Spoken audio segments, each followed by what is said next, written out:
கடவோம். இந்த கல்லின் மேல் என் சபையை கட்டுவேன், பாதாளத்தின் வாசல்கள் அதை மேற்கொள்வதில்லை.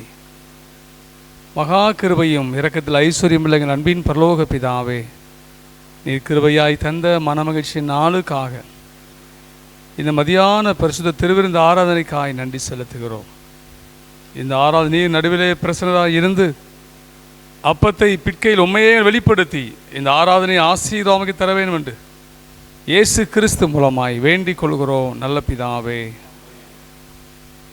நாம் யாவரும் எழுந்து நின்று ஆராதனைக்கு ஆயத்தமாக 204வது பாடல், என் நெஞ்சமே நீ மோட்சத்தை விரும்பி தேடி கர்த்தரை வணக்கத்துடனே என்று பாடுவோம். 204வது பாடல்.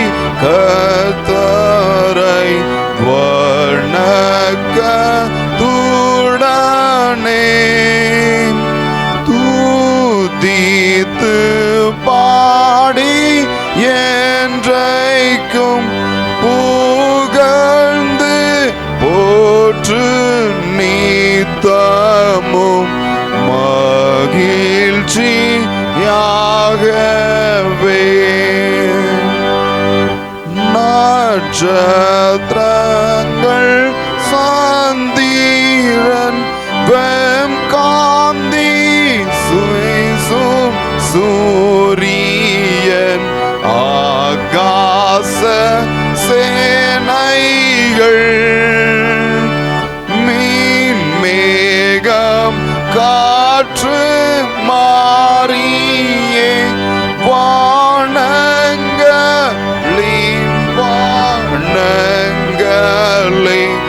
ஒன்றாக பாடுங்கள். விஸ்தாரமான பூமியை நீயும் எழுந்து வாழ்த்தல் செய்.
செய்வோமாக. எல்லா இருதயங்களையும் எல்லா விருப்பங்களையும் எல்லா ரகசியங்களையும் அறிந்திருக்கிற சர்வவல்லமையுள்ள தேவனே, நாங்கள் தேவரிடத்தில் பரிபூர்ணமாய் அன்பு கூறவும் உமது பரிசுத்த நாமத்தை உத்தமமாய் மகிமைப்படுத்தவும் உமது பரிசுத்த ஆவியின் ஏவுதலால் எங்கள் இருதயத்தின் சிந்தனைகளை சுத்தம் பண்ணியல்ல எங்கள் கர்த்தராகிய இயேசு கிறிஸ்து மூலமாய் வேண்டிக் கொள்கிறோம்.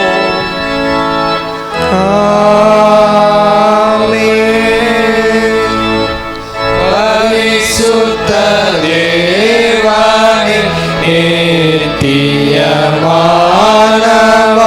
பரிபூரணனே, வல்லமை நிறைந்தவா பரிவுடன் இறங்குவீர் பரனே சரணா. பரிசுத்த தேவனே நித்தியமானவா பரிபூரணனே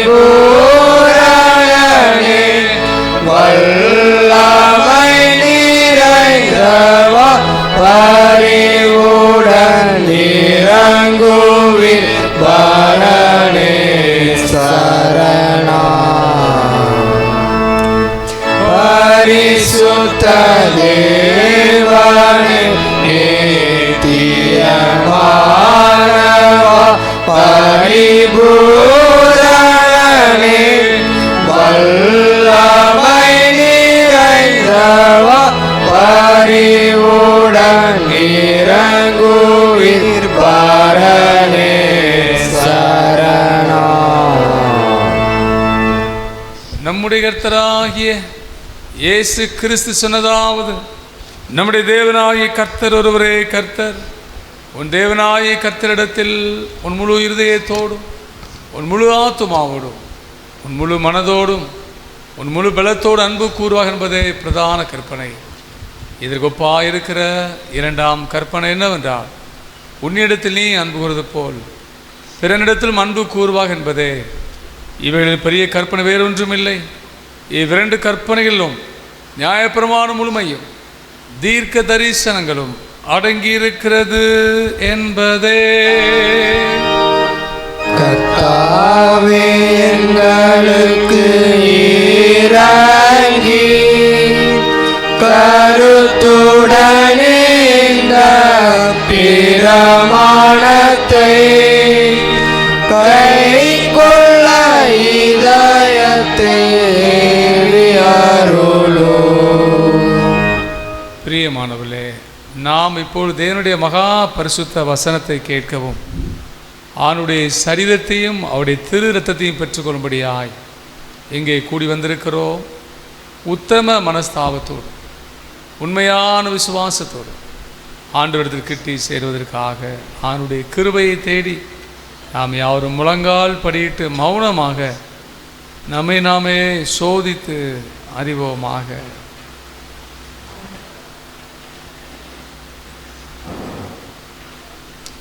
உங்கள் பாவங்கள் நிமித்தம் முழு இருதயத்தோடு உண்மையாய் மனஸ்தாபப்பட்டு பிறரிடத்தில் அன்பும் சிநேகமாயிருந்து இனி தேவனுடைய கற்பனைகளை கை கொண்டு புதிதாக்கப்பட்டவர்களாய் ஆண்டவருடைய பரிசுத்த மார்க்கத்தில் நடப்போம் என்று தீர்மானித்திருக்கிற நீங்கள் நமது ஆண்டவர் இயேசு கிறிஸ்து மூலமாக சர்வ வல்லமையில் ஆண்டவரோடு ஒப்புரவாக முடியும்.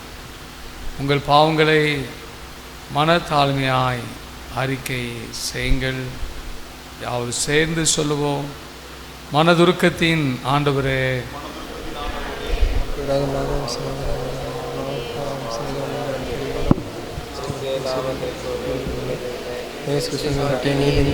நாங்கள் பின்பற்றவில்லை. நம்முடைய விடுதலை அருட்பணியில் உலகில் உம்மோடு நாங்கள் சேர்ந்து செயலாற்றுவோம் என்று அறிக்கையிடுகிறோம். கிருபை நிறைந்த ஆண்டவரே, உம்முடைய மிகுந்த இரக்கத்தினால் பாவமர எங்களை சுத்திகரியும். உம்முடைய பரிசுத்த ஆவினால் விடுதலை பெறவும் புது ஜீவனுள்ளவர்களாய் வாழவும் உம்மோடும் சக மனிதரோடும் சமாதானத்தோடு வாழவும் அருள் புரிந்தருளும். ஆமென்.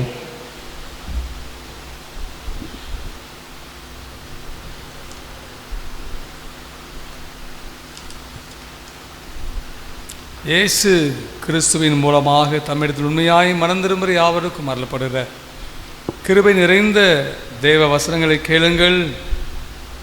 ஒருவன் பாவம் செய்வான், ஆனால் நீதிபராயிருக்கிற இயேசு கிறிஸ்து நமக்காக பிதாவினிடத்தில் பரிந்து பேசுகிறவராயிருக்கிறார்.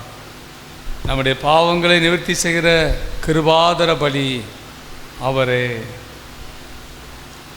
நம்முடைய பரமபிதாவாகிய சர்வ வல்லமையுள்ள கடவுள் உத்தம மனஸ்தாபத்தோடும் உண்மையான விசுவாசத்தோடும் தமிழத்துக்கு மனம் திரும்பி தங்கள் சகோதரர் சகோதரிகளின் குற்றங்களை மன்னிக்கிற யாவருக்கும் பாவ மன்னிப்பு அளிச்சோம் என்று மிகுந்த இரக்கமாய் வாக்குத்தத்தம் செய்திருக்கிறார். அவர் நம்முடைய கர்த்தராகிய இயேசு கிறிஸ்து நிமித்தம் உங்களுக்கு இறங்கி உங்கள் பாவங்கள் எல்லாவற்றையும் மன்னித்து அவையில் உங்களை விடுதலையாக்கி சகல நன்மையிலும் உங்களை உறுதிப்படுத்தி நிலைநிறுத்தி உங்களை நித்திய ஜீவ கரையில் சேர்ப்பாராக. ஆமென். தேவரீருக்கே ஸ்தோத்திரம் உண்டாவதாக. கர்த்தர் உங்களோடு இருப்பாராக. கர்த்தரும் ஆவியோடும் இருப்பாராக. ஜெபம் பண்ண கடவோம். பெந்தேகோஸ்தே திருநாளுக்கு பின்வரும் 7ஆம் ஞாயிறு, திருமண்டல ஞாயிறு சுருக்க ஜெபம். நமது திருச்சபை கிருபை நிறைந்த ஆண்டவரே, ஓம் சரீரமாய பரிசுத்த சபைக்காக எங்களுக்கு தந்த திருநெல்வேலி திருமண்டலத்திற்காக உமக்கு நன்றி செலுத்துகிறோம். 244 ஆண்டுகளாக உம்முடைய சத்தியத்தினால் எங்களை போஷித்து உம் ஆவியினால் எங்களை நடத்தி வருகிறீர். புதிய பல தரிசன திட்டங்களை தந்து எம்மை பிரியமான பிள்ளைகளாய் நடத்துவீராக. எம்மை தேடி வந்த எல்லா அருட்தொண்டர்களுக்காகவும் அவர்களின் உன்னதமான உழைப்பு, உயிர் தியாகங்களுக்காகவும் உம்மை போற்றுகிறோம். அந்த பரிசுத்தவான்களின் தியாகத்தால், உழைப்பால், அர்ப்பணிப்பால் உயர்ந்திருக்கும் நாங்கள் எங்கள் மீட்பராய் இயேசுவை தலைவராய் கொண்டு தூய ஆவியானவர் அனுதினமும் ஆளுகை செய்யப்பட்டு என் விசுவாச பெற்றோர் காட்டிய பரிசுத்த தியாக வழியில் நடந்து உம்மை பிரியப்படுத்த அனுதினம் கற்றுத்தார். எங்கள் திருச்சபைக்கு அருளப்பட்ட ஆலயங்கள், கல்வி நிறுவனங்கள், மருத்துவமனைகள் மற்றும் அதன் மூலமாய் நிறைவேற்றப்படுகிற சேவை பணிகள் உம்மை மகிழ்விக்கிறதற்காக இருக்க அருள் புரிய வேண்டும் என்று இயேசுவின் மூலம் வேண்டி கொள்கிறோம்.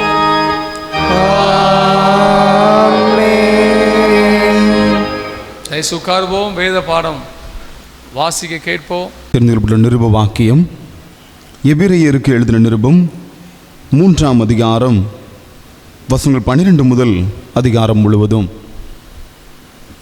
எபிரேயர் அதிகாரம் 3 வசனங்கள் 12 முதல் அடங்கிய தேவனுடைய வார்த்தைகளை கேளுங்கள்.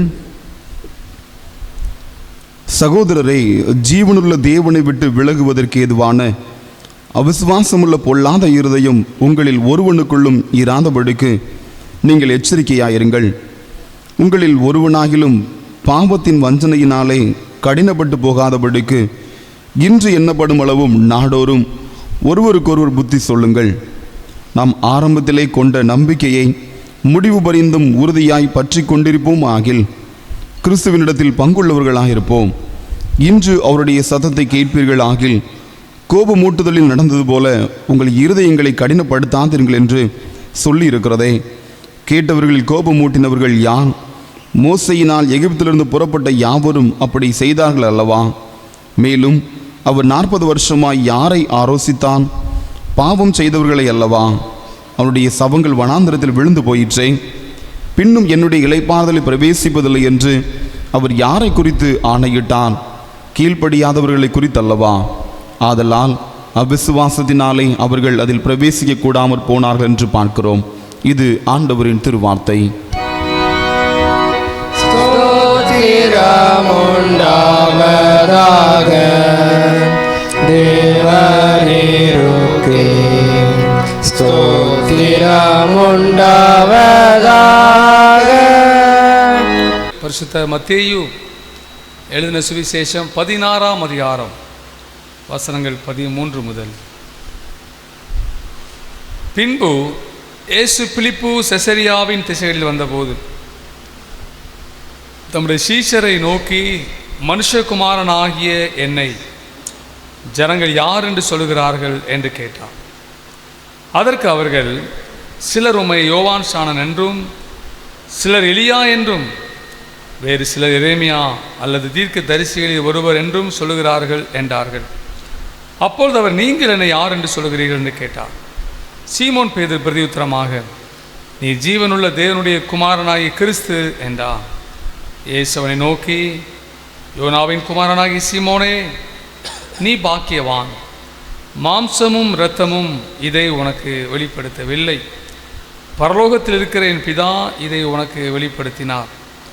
மேலும் நான் உனக்கு சொல்லுகிறேன், நீ பேதுருவாய் இருக்கிறாய், இந்த கல்லின் மேல் என் சபையை கட்டுவேன், பாதாளத்தின் வாசல்கள் அதை மேற்கொள்வதில்லை.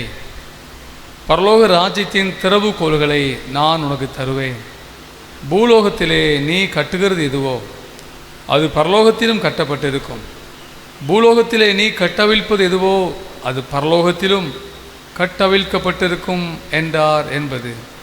இது கிறிஸ்துவின் நற்செய்தி. காணப்படாதமான எல்லாத்தையும் படைத்தவருமாயிருக்கிற சர்வவல்லவராகிய ஒரே விசுவாசிக்கிறேன். ஒரே கர்த்தருமாய் ஒரே பேரக்குமாரனாய் இருக்கிற இயேசு கிறிஸ்துவை விசுவாசிக்கிறேன். அவர் சகலமுள்ளவர், தேவத்தில் தேவனானவர், ஜோதியில் ஜோதியானவர், மேதைகளில் மேதையானவர், உண்டாக்கப்பட்டவர், ஜெனிக்கப்பட்டவர், பிதாவோடே தன்மையுடையவர், சகலத்தையும் உண்டாக்கினவர், மனிதனாக நமக்கு ரட்சிக்குண்டால்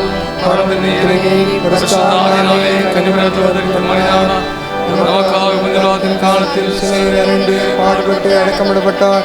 வேத வாக்கின்படி மூன்றாம் நாள் உயிர்த்தெழுந்தார்.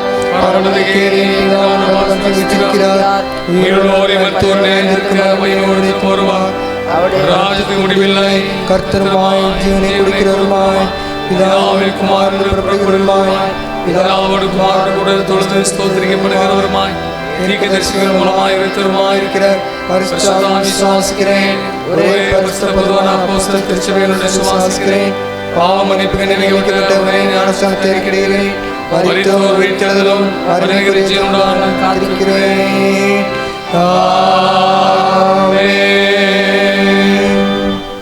தயவுசெய்து உட்காருவோம். திருச்சபை நாம் ஆரம்பத்திலே கொண்ட நம்பிக்கையை முடிவுபடியாண்டாம் உறுதியாய் பற்றி கொண்டு இருப்போம் ஆகில் கிறிஸ்துவின் இடத்தில் பங்குள்ளவர்களாய் இருப்போம். எபிரேயர் 3:14.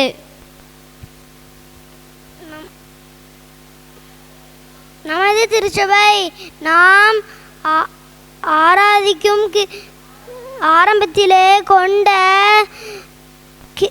நம்பிக்கையை முடிவு பெரியந்தம் உறுதியாய் பற்றி கொண்டு இருப்போமாயில் கிறிஸ்துவின் இடத்தில் பங்குள்ளவர்களாய் இருப்போம். எபிரேயர் 3:14. அட்டர் எனக்காக யாவையும் செய்து முடிப்பார். நமது திருச்சபை நாம் ஆரம்பத்திலே கொண்ட நம்பிக்கையாய் முடிவு பரியந்தம் உறுதியாய் பற்றி கொண்டிருப்போம் ஆகில் கிறிஸ்துவின் இடத்தில் பங்குள்ளவர்களாய் இருப்போம். Our church, we have come to share in Christ if indeed we hold our original conviction firmly to the very end. Hebrews 3:14. நமது திருச்சபை நாம் ஆரம்பத்திலே கொண்ட நம்பிக்கையை முடிவு பரியந்தம் உறுதியாய் பற்றி கொண்டு இருப்போமாகில் கிறிஸ்துவின் இடத்தில் பங்குள்ளவர்களாய் இருப்போம். எபிரேயர் 3:14. Our church, we have come to share in Christ. Indeed, we hold our original conviction firmly to the end. நாம் ஆரம்பத்திலே கொண்ட நம்பிக்கையை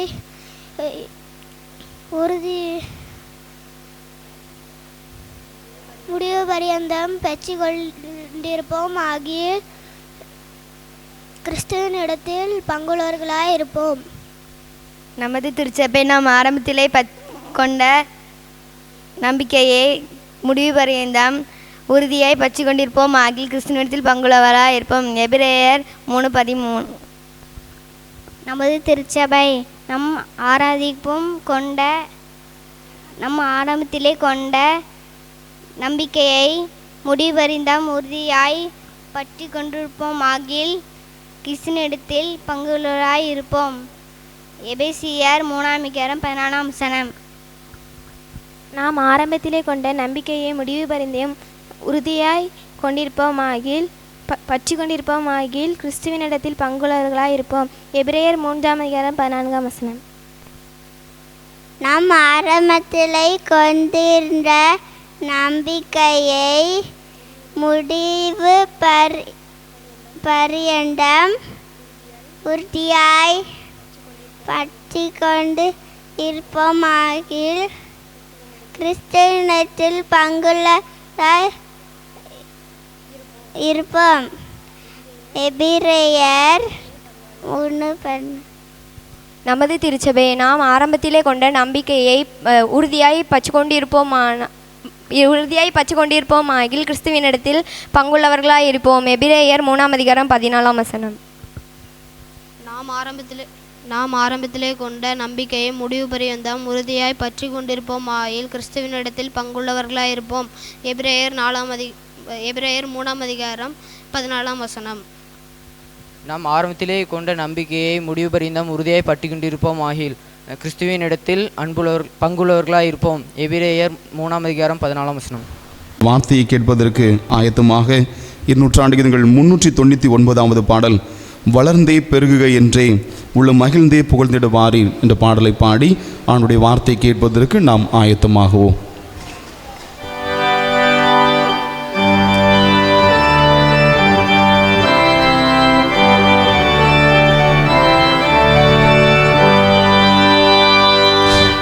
வளர்ந்தே பெருகுக என்றே உள்ளம் மகிழ்ந்தே புகழ்ந்திட வாரீர். வளர்ந்தே பெருகுக என்றே உள்ளம் மகிழ்ந்தே புகழ்ந்திட வாரீர். தளர்ந்தே சோர்வோடும் கால்களே பலம் அடைந்தே நடந்திட வாரீர். தளர்ந்தே சோர்வோடும் கால்களே பலம் அடைந்தே நடந்திட வாரீர். பெருகுவோம் வளர்ந்து பெருகுவோம், பெருகுவோம் வளர்ந்து பெருகுவோம். தேவன் அருளும் ஆவியின் அருமையாம் மொழியில் வளர்ந்தே பெருகுவோம், வளர்ந்தே பெருகுவோம். 200 ஆண்டுகள் மேலாய் நிலை திருச்சபை வளர்ந்திட நேர்ந்தார். வரும் பல ஆண்டுகள் எல்லாம் இன்னும் பெருகிட அருள் வரம் ஈவார். பெருகுவோம் வளர்ந்து பெருகுவோம், பெருகுவோம் வளர்ந்து பெருகுவோம். தேவன் அருளும் ஆவியின் அருமையாம் ஒளியில் வளர்ந்தே பெருகுவோம், வளர்ந்தே பெருகுவோம். பிரிவினை எழுந்திடும் நேரம் நம்மை கரிசனையோட வரிணைத்தார். உரிமையாய் ஒருமையில் வளர அவர் பரிவுடன் தினம் நடத்திடுவார். பெருகுவோம் வளர்ந்து பெருகுவோம், பெருகுவோம் வளர்ந்து பெருகுவோம். தேவன் அருளும் ஆவியின் அருமையாய் ஒளியில் வளர்ந்தே பெருகுவோம், வளர்ந்தே பெருகுவோம்.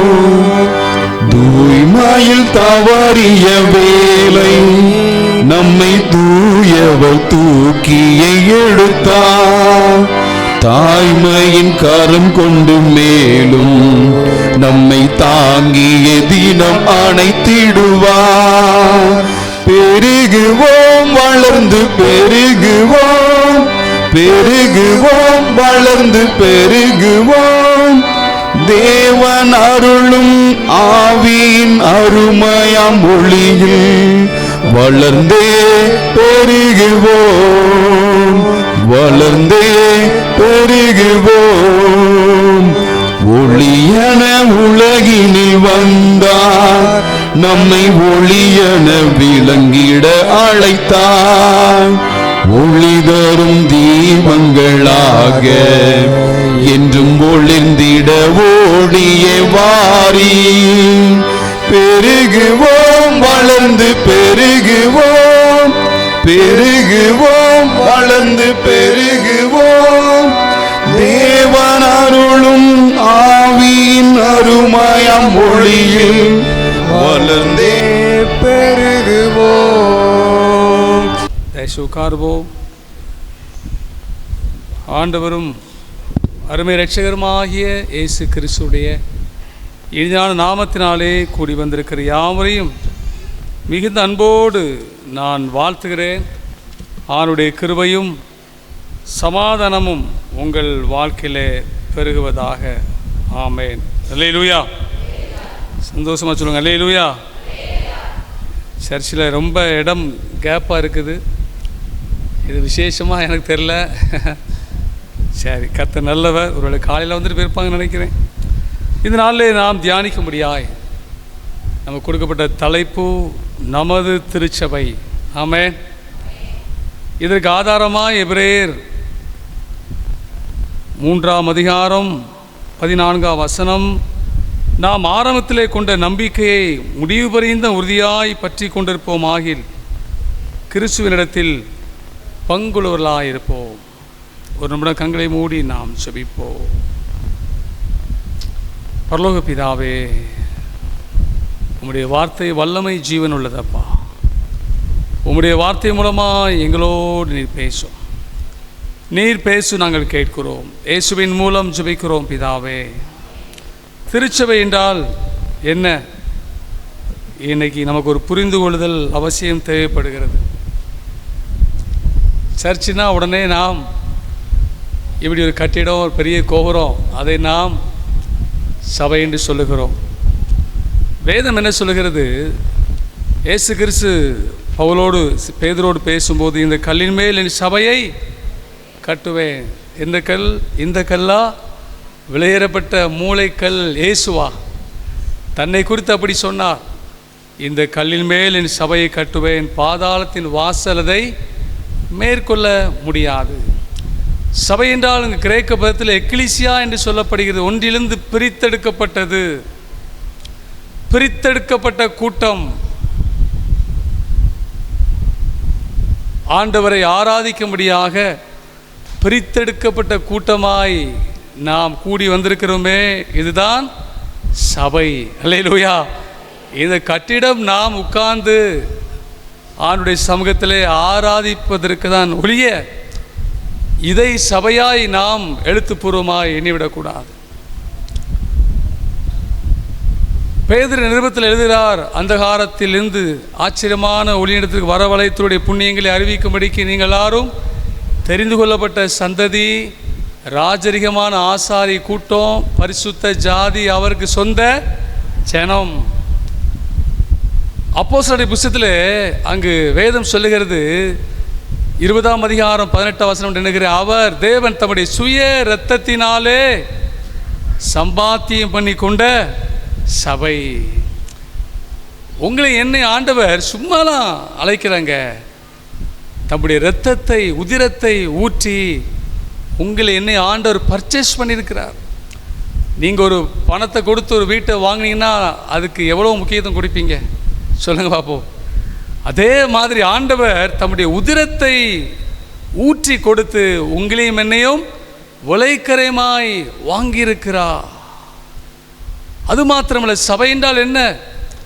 வேதம் சொல்லுகிறது, அங்கு அப்போஸ்தலனாகிய பவுல் கொரிந்தியருக்கு எழுதின நிருபத்திலே வாஸ்தா நேரம் இல்லை சொல்றாரு, நீங்களே தேவனுடைய ஆலயம். என்ன சொல்றாரு? பரிசுத்த ஆவியான தங்குகிற ஆலயமும் நீங்கள் தான்.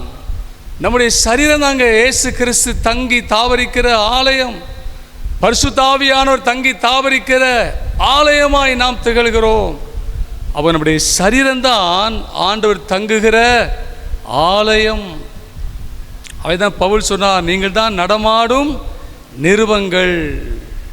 இன்னும் கூட ஆண்டவர் சொல்றாரு, அவர் மணவாளன். திருச்சபை எப்படி அழைக்கப்படுகிறது? மணவாட்டி. அவள் நீங்கள் நானும் மணவாளன் இயேசு கிறிஸ்துக்கு மணவாட்டியாய் இருக்கும்படி அழைக்கப்பட்டிருக்கிறோம். அதி சீக்கிரத்திலே ஆட்டுக்குட்டியானுடைய கல்யாணம் நாள் வரப்போகிறது. மணவாளனை சந்திக்க மணவாட்டியாக திருச்சபையாகி நீங்களும் நானும் அதற்கு ஆயத்தப்படுகிற ஒரு காலத்திலே இருக்கிறோம். இதை மனதில் வைத்து தான் பவுல் கொரிந்தியருக்கு எழுதும்போது சொல்றாரு, உங்களை கற்புள்ள கன்னிகையாகிய கிறிஸ்து என்னும் மணவாளுக்கு ஒப்பு கொடுக்க நியமித்தபடியால் சொல்றாரா. எப்படி சர்ப்பம் ஏவாளை வஞ்சித்த அதே போல உங்களுடைய மனதும் கிறிஸ்துவை பற்றிய உண்மையினின்று கெடுக்கப்படுமோ என்று பயந்திருக்கிறேன். அப்போ நீங்களான யாரு? கற்புள்ள கன்னிகை, மணவாட்டி, அவர் தங்குகிற ஆலயம், பரிசுத்த ஆவியானவர் தங்குகிற ஆலயம். வேதம் சொல்லுகிறது, இது சபை கிறிஸ்துவின் சரீரமாம் சபை. இதில் தான் நீங்கள் நானும் தனித்தனி அவயவங்களாக இணைக்கப்பட்டிருக்கிறோம். கிறிஸ்து தலையாயிருக்கிறார். எபேசியருக்கு பவுல் எழுதும்போது சொல்றாரு, எல்லாவற்றையும் எல்லாவற்றாலும் நிரப்புகிற நிறைவான சபைக்கு அவர் தலைவராயிருக்கிறார். இப்போ அறிந்து கொள்ள வேண்டும், இயேசு கிறிஸ்து சரீரமாம் திருச்சபைக்கு அவர் யார்? தலைவர். நாம் எல்லோரும் யார்?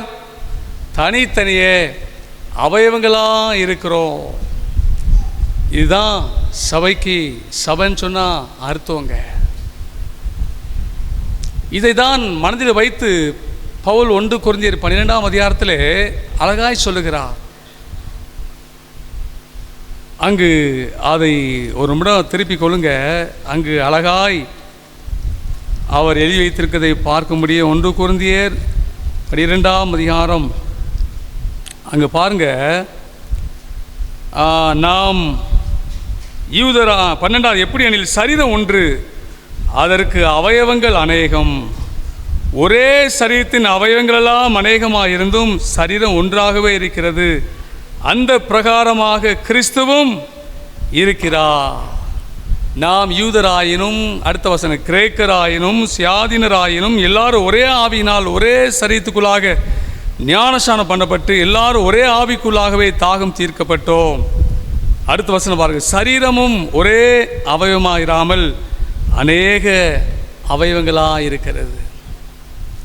எப்படி? ஒரே சரீரம் தாங்க, ஆனால் அவயம் ஒன்று இல்லை, அப்படி தானே? கால், கை, கண், காது, மூக்கு. இதை ஆண்டவர் தமது மணவாட்டியை திருச்சபைக்கு ஒப்பாக நெல்லாட்டமாய் ஒப்புமைப்படுத்தி எழுதியிருக்கிறார். இப்போ கண் கால்களை பார்த்து நீ எனக்கு வேண்டுவதில்லை என்று சொல்ல முடியாது. கண் கையை பார்த்து நீ எனக்கு வேண்டுவதில்லை என்று சொல்ல முடியாது. ஒரு அவயம் பாடுபட்டா மற்ற அவயமும் பாடுபடும். ஒரு அவயம் சந்தோஷப்பட்டா எல்லா அவயமும் சந்தோஷப்படும். ஒன்றுக்கொன்று கவலையாயிருக்கும்படி தான் நம்முடைய சரீரத்தின் அவயவங்களை தேவன் ஏற்படுத்தி வைத்திருக்கிறார். ஒரு கண்ணில் அடிபட்டா இன்னொரு கண்ணு சொல்லுமா, உனக்கு தேவைதான் கண்ணேன்னு சொல்லுமா? ஒரு கையில் அடிபட்டா அந்த கை சொல்லுமா, உனக்கு இது தேவைதான்? இல்லையே. ஒரு கை அடிபட்டோன்னு அடுத்த கை யாரும் சொல்லாமலே தடவை சொல்லுகிறது. ஒரு கண்ணில் தூசி விழுந்த உடனே நாம் கையை வைத்து தூசியை எடுத்துவிட பிரயாசப்படுகிறோமே. எனக்கு அருமையான தேவ ஜனமே, ஆண்டவர் இன்றைக்கு கிறிஸ்துவின் சரீரமாம் சபையிலே நீங்கள் நானும் தனித்தனி அவயவங்களாக இருக்கிறோம். சில டைமில் என்ன நினைக்கிறோம், எப்படி நம்ம சரீர அவயங்களில் கால்களுக்கு ரொம்ப முக்கியத்துவம் கொடுக்க மாட்டோம். யாராவது காலுக்கு டெய்லி தண்ணி ஷாம்பு போட்டு கழுவி பவுட்ரு போட்டு கண்ணாடியில் தூக்கி பார்ப்போமா? ஆனால் முகத்தை ரொம்ப இம்பார்ட்டன்ட் கொடுப்போம். அதே மாதிரி கிறிஸ்துவுடைய சரீரமான சபையில் இணைக்கப்பட்ட ஒவ்வொருவருக்கும் ஆண்டவர் ஒவ்வொரு பொறுப்புகளை தாளந்துகளை கொடுத்திருக்கிறார். சிலருக்கு சொல்லப்போனால் கோயில் குட்டியார் வேலை, அது அற்பமாக எண்ணுவார்கள். ஆனால் ஒரு கோயில் குட்டியார் இல்லாமல் இந்த சபையை நடத்த முடியுமா சொல்லுங்கள்? கால் அற்பமானதாங்க. எல்லா இடத்துலையும் போனால் கால் இல்லாமல் எல்லாம் வேலை செய்ய முடியுமா? யோசிச்சு பாருங்கள். நான் என்ன சொல்ல வரேன், நாம் எல்லோருமே கிறிஸ்துவின் சரீரமாம் திருச்சபையிலே முக்கியமானவர்கள். அல்லேலூயா. ஒவ்வொருவருக்கும் ஆண்டவர் ஒவ்வொரு பொறுப்பை ஒவ்வொரு வேலையை கொடுத்திருக்கிறார். இதை அறிந்து இசைந்து ஆத்துமாக்களை ஒன்றையே சிந்தித்து ஒன்றையே நிறைவேற்றும்படியாய் நாம் அழைக்கப்படுகிறோம். நம்முடைய அவயங்களை குறை வரும்போது சக விசுவாசிகளுடைய வாழ்க்கையிலே குறையை காணும்போது அதை மன்னித்து ஏற்றுக்கொள்ள, ஒருவர் மன்னிக்க, ஒருவர் ஏற்றுக்கொள்ள, ஒருவருக்காய் ஒரு ஜெபிக்க, அதற்கு தான் நாம் சபையாய் கூடி வருகிறோங்க. சபையாய் கூடி வருகிறோம். இன்றைக்கு இதை நாம் அறியாதவர்களாக தான் ஒருவரை ஒருவர் பகைத்து, ஒருவர் கோபத்தோடு பேசி நம்மை நாமே அழித்துக் கொள்கிறோம் என்று வேதம் சொல்லுகிறது.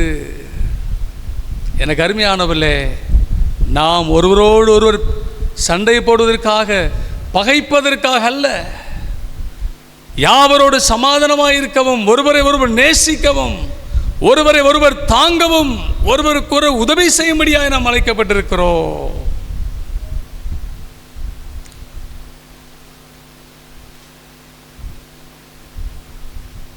அது மாத்திரமல்ல, இங்கு அப்போஸ்தலர் பவுல் எபேசியருக்கு எழுதும்போது என்ன சொல்றாரு?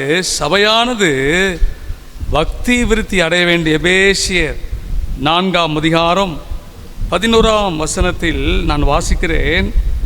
மேலும் நாம் அனைவரும் தேவனுடைய குமாரனை பற்றி விசுவாசத்திலும் அறிவிலும் ஒருமைப்பட்டவர்களாகி கிறிஸ்துனுடைய நிறைவான வளர்ச்சியின் அளவுக்கு தக்க பூரண புருஷராகும் வரைக்கும், கிறிஸ்துவின் நிறைவான வளர்ச்சி, அவரை போல மாறுவதற்காக நாம் அழைக்கப்பட்டிருக்கிறோம். தொடர்ந்து சொல்றாரு, எதற்கு சபையில் ஊழியர்கள் சபை பக்தி விருத்தி அடைய வேண்டும். அடுத்த வசனம் சொல்லப்படி பாருங்க. பரிசுத்தவான்கள் சீர் பொருந்தும் பொருட்டு சுவிசேஷ ஊழியத்தின் வேலைக்காகவும் கிறிஸ்துவின் சரீரமாகிய சபையானது பக்தி விருத்தி அடைவதற்காகவும் இன்றைக்கு சபையிலே நாம் இணைக்கப்பட்டிருக்கிறோம். கிறிஸ்து தலையாக இருக்கிறார். ஏதோ விசுவாசியா வந்தோம், வாழ்ந்தோம், மரித்தோம் என்று இராதபடி நாம் கிறிஸ்துடைய சாயலுக்கு ஒப்பாய் நாம் மாறுவதற்கு, நாம் பக்தி விருத்தி அடைவதற்கு தான் ஊழியக்காரர்களை தேவன் சபையில் வைத்திருக்கிறார். அதற்காக தான் நாம் கூடி வருகிறோம், வேத வாசிக்கிறோம், தியானிக்கிறோம். எதற்காய்? என்னுடைய வாழ்க்கையில் பக்தி விருத்தி அடைய வேண்டும், நான் பரிசுத்தமாக்கப்பட வேண்டும், இயேசுவுக்கு ஒப்பாக என்னுடைய வாழ்வு மாற வேண்டும். ஏனென்றால் மணவாளன் இயேசு கிறிஸ்து வரும்போது வேதம் சொல்லுகிறது, இப்பொழுது தேவனுடைய பிள்ளையாக இருக்கிறோம்.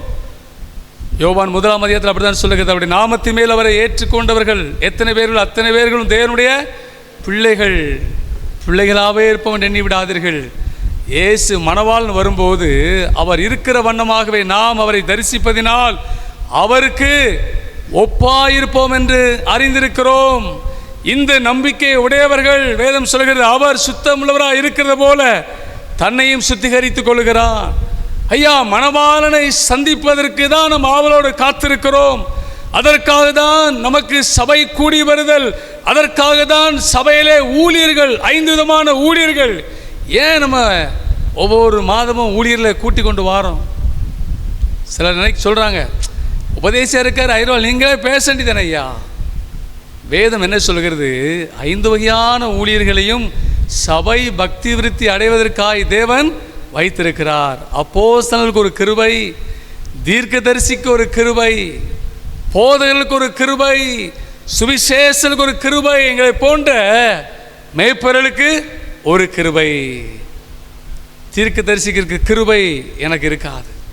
ஒரு தீர்க்கதரிசி வந்தால் அவள் மூலமாய் நாம் என்ன செய்வோம்? பக்தி விருத்தி அடைவோம், புத்தி ஆறுதல் அடைவோம். ஒரு அப்போஸ்தலன் வந்தால் சபை உயிர்ப்பிக்கப்படும். இப்படி ஒவ்வொரு மூலமாய் தேவன் நம்முடைய ஆவிக்குரிய வாழ்க்கையை உயிர்ப்பிப்பதற்காக தான் தேவன் இந்த 5 வகையான ஊழியர்களை சபையில வைத்து நம்மளை பலப்படுத்தி வருவதை நாம் பார்க்கிறோம். அல்லேலூயா. அவங்க என்ன ஆண்டவர் எதிர்பார்க்கிறார் சொல்றாரு, அவர் வரும் நாளிலே அவர் இருக்கிற வண்ணமாகவே நாம் அவரை தரிசிப்பதில் அவருக்கு ஒப்பாயிருப்போம் என்று அறிந்திருக்கிறோம். அவர் நன்றாக யோசித்து பாருங்க. இயேசு கிறிஸ்து வரும்போது அவர் இருக்கிற வண்ணமாகவே நாம் அவரை தரிசிக்க வேண்டுமானால், இன்றைக்கு சபையை என்று அழைக்கப்படுகிற உங்களுக்கும் எனக்கும் அதிக தேவை என்னது சொல்லுங்க? பரிசுத்தம் ஒன்றே நமக்கு தேவை. அல்லேலூயா. ஏன்னா பரிசுத்தம் இல்லாமல் ஒருவரும் தேவரை தரிசிக்க முடியாதே. இதெல்லாம் நான் எபிரேயர் வாக்கியம் பார்க்குறோம்.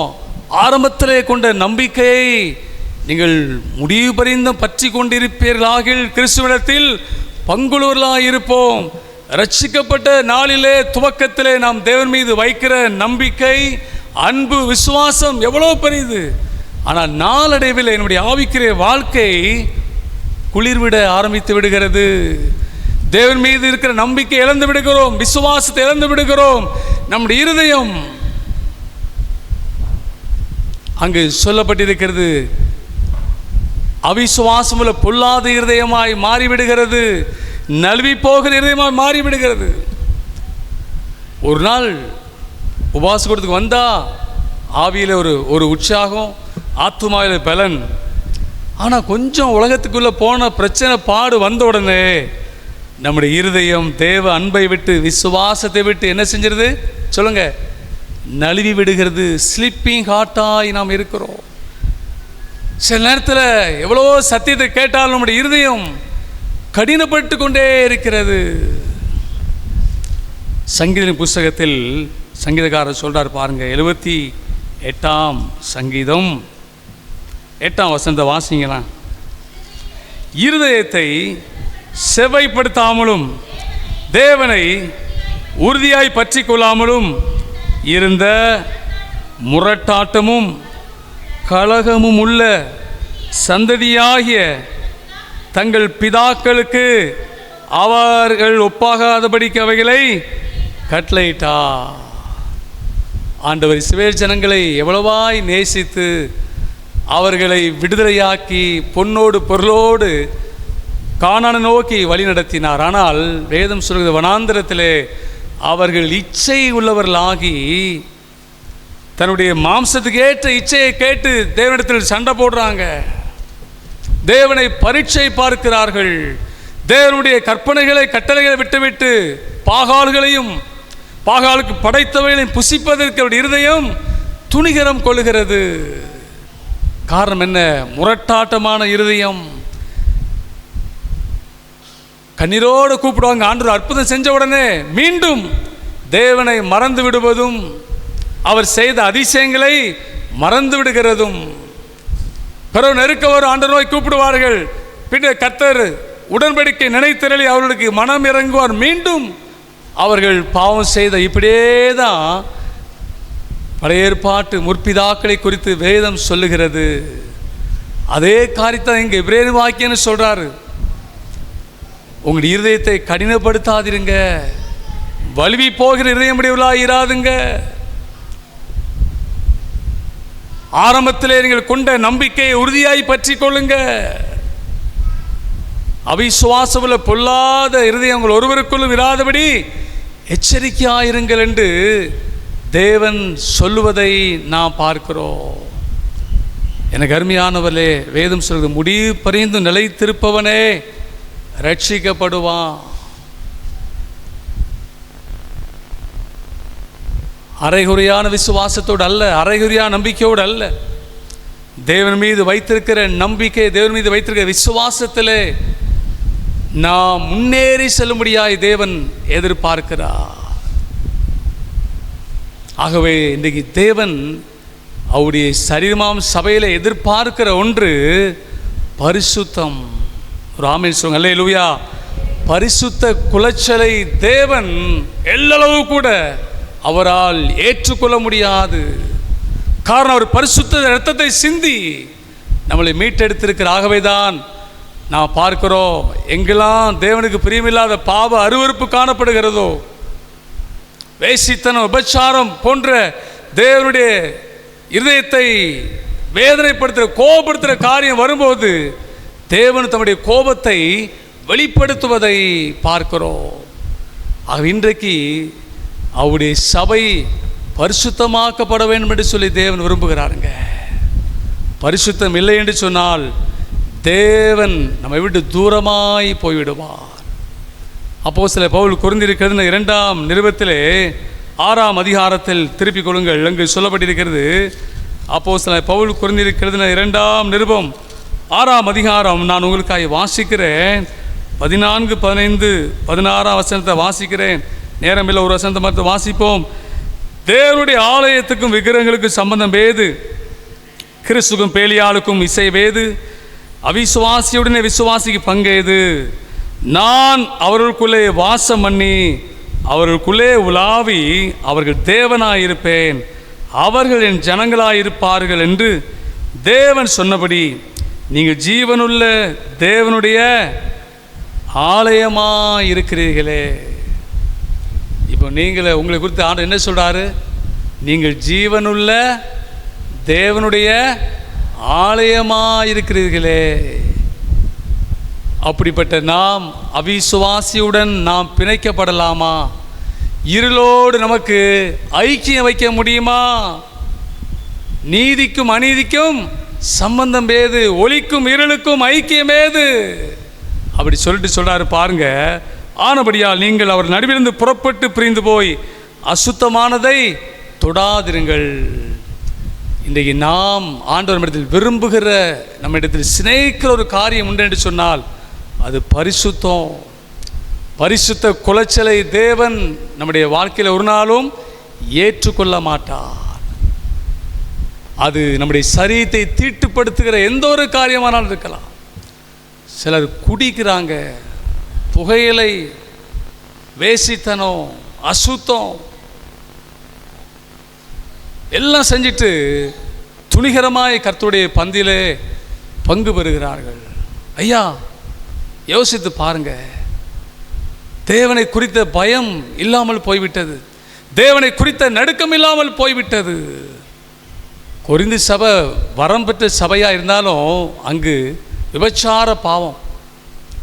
பவுல் சொல்றாரு, உங்களில் ஒருவன் தன் தகப்பனுடைய மனைவிடத்தில் உறவு வைத்திருக்கிறான், அதை பார்த்தும் பார்க்காத போல இருக்கிறீங்களே ஐயா. அப்படிப்பட்டவனை ஒதுக்கி தள்ளணும். அப்படிப்பட்டவன் கிறிஸ்துவின் நாளுக்காய் அவனுடைய ஆத்துமா ரட்சிக்கப்படும்படி அவனை சாத்தானுடைய கையில் நான் ஹேண்ட் ஓவர் பண்றேன். பாருங்க, துணிகரமான பாவம். சபையில் இருப்பதை தேவனால் ஜீரணிக்க முடியாத ஒரு காரியங்க. அவைதான் இன்றைக்கு அனனியாள் சப்புரால் பொய் சொன்ன உடனே தேவன் அவர்களை இந்த இடத்திலே அடித்தார் என்று சொல்லி பார்க்கிறோம். காரணம், என்னுடைய சரீரமாம் சபை பரிசுத்த குலைச்சலாக்கப்படக்கூடாது. இன்றைக்கு நாம் எண்ணுகிறோம், சபை என்று சொன்ன நமக்கு அநேகருக்கு தேவ பயம் இல்லாமல் போய்விட்டது. தேவ சமூகத்தில் நாம் துணிகரமாய் காரியங்களை செய்வதற்கு இன்றைக்கு தைரியம் கொண்டு விட்டோ இல்லை. தேவ ஜனமே, அவர் இரத்தம் சிந்தி சம்பாதித்த திருச்சபை. ஆண்டு சொல்றார், நான் அவர்கள் நடுவிலே உலாவி அவர்களுக்குள் நான் வாசமாயிருப்பேன்.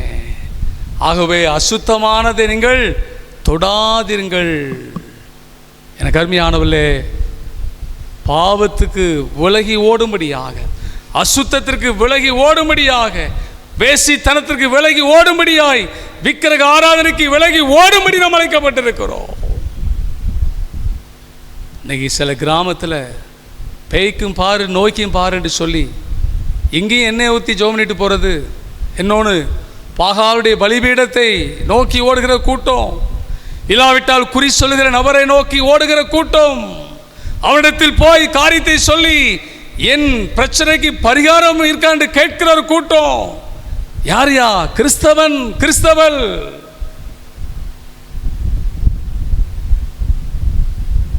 ஜாக்கிரதை தேவ ஜனமே.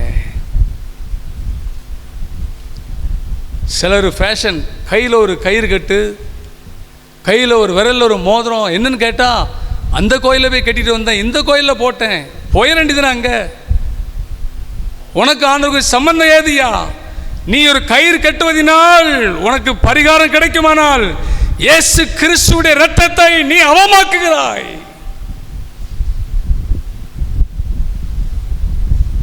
பாகாவுடைய பலிபீடத்திலே உன் கால் படுமானால், குறி சொல்கிற நபரை நாடி தேடி ஓடுவாயானால், உனக்காய் இரத்தம் சிந்திர இயேசு கிறிஸ்துவை நீ மீண்டும் சிலுவையில் அறைகிறாய். அவர் உடன்படிக்கை இரத்தத்தை அசுத்தம் என்று எண்ணி காலிங்கில் நசுக்குகிறாய் என்று வேதம் சொல்லுகிறது. ஜாக்கிரதை.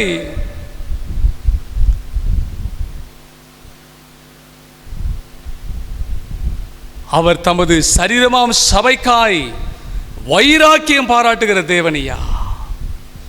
வனாந்திரத்தில் ஆகவேதான் வேதம் சொல்லுகிறது, இஸ்ரவேலர்களே விசேஷித்தவர்களை மடிய பண்ணிட்டு. காரணம் துணிகரமான பாவம்.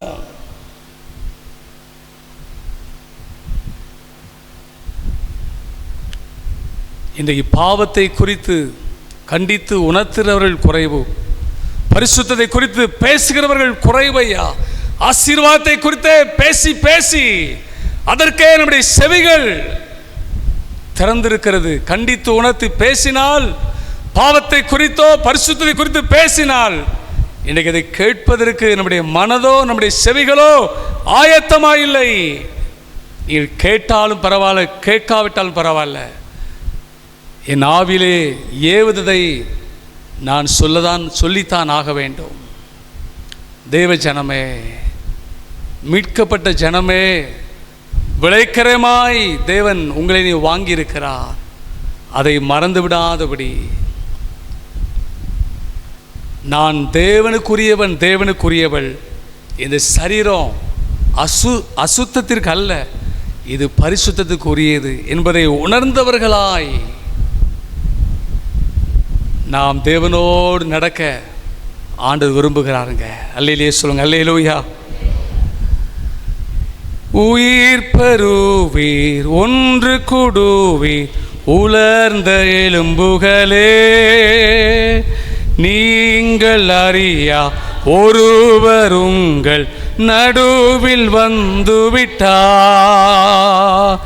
உயிர் பெறுவீர், ஒன்று கூடுவீர், உலர்ந்த எலும்புகளே, நீங்கள் அறியா ஒருவர் உங்கள் நடுவில் வந்துவிட்டார்.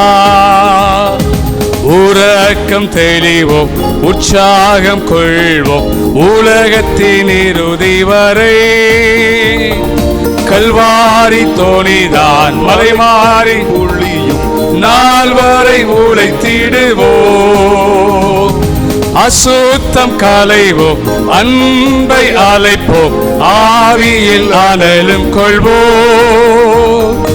அவர் பாடை ஜெயிக்க நம்மிடை கருத்து வேற்றுமையின்றி வாழ்வோம்.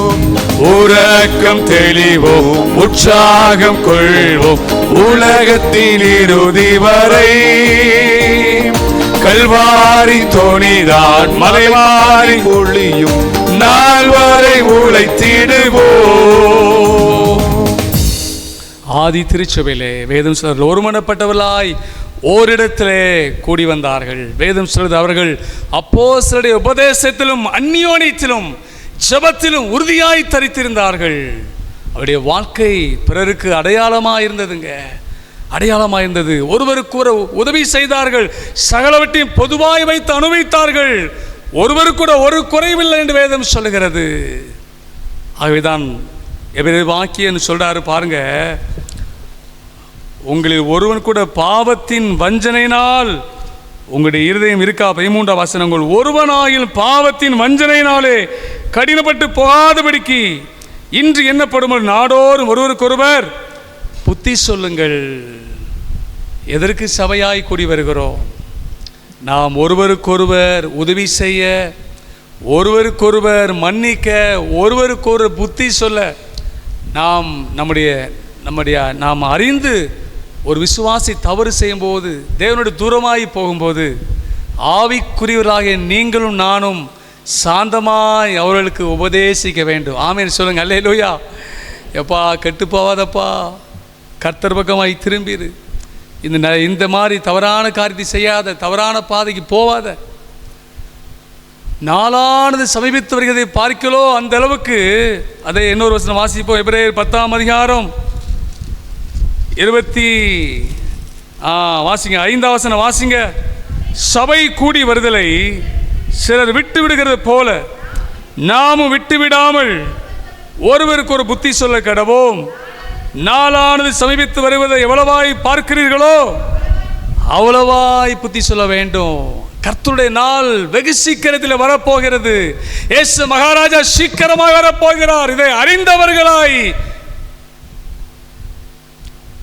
தேவ சமூகத்திற்கு தூரமாய் போகிறவர்களை பார்த்தபோது, பாவத்தின் உளையான சேற்றிலே அகப்பட்டு கொண்டிருக்கிற ஒரு மனுஷியை பிள்ளைகளை பார்க்கும்போது, ஆவிக்குரியவர்கள் எண்ணிக்கொள்கிறவர்கள் நீங்கள் அவர்களுக்கு சாந்தமாய் உபதேசம் பண்ண வேண்டும். அதை செய்கிறோமாங்க? அவன் போனா போட்டு, செத்தா சாகட்டு, மாட்டிக்கிட்டான கிடக்கட்டு, அப்படி அல்லங்க. நேற்றைய தினத்தில் ஒரு ஐயா நான் சந்தித்தேன். அவர்கிட்ட ஒரு வார்த்தை சொன்னேன், ஐயா ஏன்யா குடிக்கீங்க அப்படின்னு. அவர் அழ ஆரம்பிச்சிட்டார். ஏசு கிறிஸ்து அறியாதவருங்க. எங்கே பார்த்தா நான் அவர் விஷ் பண்ணுவேன். எனக்கு தெரியும் அவர் ஒரு குடிக்கு அடிமையான மனுஷன். எங்கே போனாலும் அவரை நான் ரெஸ்பெக்ட் பண்ணுவேன். ஐயா வணக்கம், எப்படி இருக்கேன். அவரும் என்னை கண்டு ஐயா அப்படிம்பார். கிறிஸ்துவை அறியாதவர். அவர் சொல்கிறார், என் குடும்ப சூழல் நிமித்தமாய் அவர் விம்மி விம்மி ஆடுறார். நான் சொன்னேன், ஏசு கிறிஸ்து உங்களை விசாரிக்கிறவர், உங்கள் பாரங்களை சுமக்கிறவர். நீங்கள் குடிக்கிறனால உங்கள் பிரச்சனை மாறிட்டா அப்படின்னு கேட்டேன். இல்லை, குடித்தா என்ன உங்களுக்கு கிடைக்க? சொன்னார், நல்லா தூங்குவேன், முடிச்ச உடனே அடுத்த உடனே எப்போ குடிக்க போகலாம், காசு இருக்காது, யாரை பார்க்கலாம், யார்கிட்ட வாங்கலாம், வெக்கம் மானம் சூடுலாம் இருக்காது. பார்த்தாங்க, எப்படியாவது 100 ரூபா வாங்கி ஒரு கட்டிங் போடணும், அடுத்த தூங்கணுமே, கவலையெல்லாம் மறந்து தூங்கி முடிச்சோன்னே பிற்பாடு குடிக்க. சொன்னேன், உங்களுக்கு உதவி செய்ய நான் ஆயத்தம், உங்களுக்காக நான் ஜெபம் பண்ணுறேயா. என் அன்பு தேவ ஜனமே, நம்முடைய குடும்பத்தில் எப்படிப்பட்டவங்க இருந்தால் அவர்களை பகைவனா எண்ணாதீங்க. அவங்க கணவராக இருக்கலாம், அவங்கள பகைவரா எண்ணாதீங்க ஐயா, துரோகியா நினைக்காதுங்க. ஒரு காலத்தில் நாம் அப்படித்தானே இருந்தோம். முற்காலங்களில் நாமும் பாவத்துக்கும் அக்கிரமத்துக்கும் அடிமைப்பட்டு கிடந்தோம். கிறிஸ்துவுடைய இரக்கத்தினால் கிருபையினால் ரட்சிக்கப்பட்டிருக்கிறோம். ரட்சிக்கப்படாதவங்களை பார்த்து நாம் கோபப்படுவதில் நியாயம் இல்லை. ஏன் அவங்க இப்படி செய்கிறாங்க? இங்கு வேதம் சொல்லுகிறது பாருங்க, ஒரு வசனத்தை வாசிப்போம். 1 தீமோத்தேயின் புஸ்தகம் 3ஆம் அதிகாரம்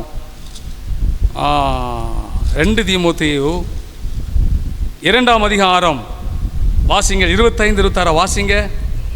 எதிர் பேசுகிறவர்கள் சத்தியத்தை அறியும்படி தேவன் அவர்களுக்கு மனம் திரும்புதலை அருளத்தக்கதாகவும் பிசாசானவனுடைய இச்சையின்படி செய்ய அவனால் பிடிப்பட்டிருக்கிற அவர்கள் மறுபடியும் மயக்கம் தெளிந்து அவன் கண்ணிக்கு நீங்கத்தக்கதாகவும் சாந்தமாய் அவர்களுக்கு உபதேசிக்க வேண்டும். ஐயா, பிசாசானுடைய இச்சையின்படி செய்ய அவனால் பிடிப்பட்டிருக்கிற அவர்கள், பிசாசு தெரியும், அவன் திருடன், பொய்யன், கொள்ளக்காரன், கொலைகாரன். அவன் ஒரு மனிதருக்குள் கடந்து போகும்போது குடிக்க தூண்டுகிறான், வெறிக்க தூண்டுகிறான், அவர்களை தவறான பாதையில் நடத்த தூண்டுகிறான். காரணம் மயக்கம், இச்சையினால் உண்டான மயக்கம், வேசித்தனத்தினால் உண்டான மயக்கம், போதை மூலம் உண்டான மயக்கங்க. அவன் மயக்கம் தெளியணும்னா இந்த வசனத்தை சாந்தமாய் உபதேசம் பண்ணுங்க. அல்லேலூயா. நம்ம வீட்டில் குடிக்கிறவங்க உண்டு இருக்கிறாங்கல்ல, குடிச்சு வந்த உடனே நம்ம முகத்தை 7 முழத்துக்கு தூக்கிட்டு குடிச்சு வந்துட்டீங்களாங்க. அவரு 1 பாட்டில் 2 பாட்டில் குடிப்பார்.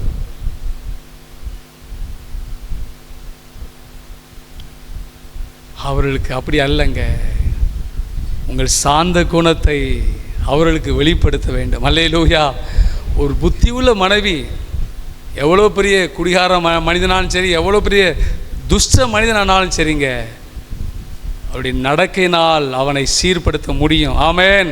வேதம் அப்படி தான் சொல்லுது, போதனை இன்றி உன் கணவரை நீ ஆதாயப்படுத்தி கொள்ளுவா. இது இல்லைன்னா நீங்கள் சொல்லலாம், நாங்கள் ஆவியை பெற்றவர்கள் அந்நிய பாஷை பேசுகிறவங்க. வசனம் தாங்க, வசனம் நம்முடைய நடக்கை, நம்முடைய நடக்கை.